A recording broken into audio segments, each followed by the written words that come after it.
Man of the match એટલે કે જે ફાઇનલ મેચ હતી તેમાં કોણે હાઈએસ્ટ રન માર્યા છે તે, અને મેન ઓફ ધ સિરીઝમાં વિકેટ પણ જોવામાં આવી છે, કોણે વધારે વિકેટ લીધી અને રન કોના વધારે છે તે, બરાબર.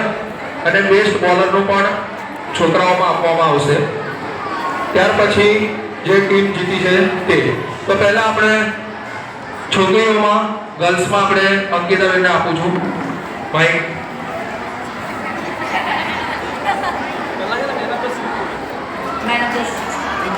ગર્લ્સમાં મેન ઓફ ધ સિરીઝ છે જાનવી, 8A.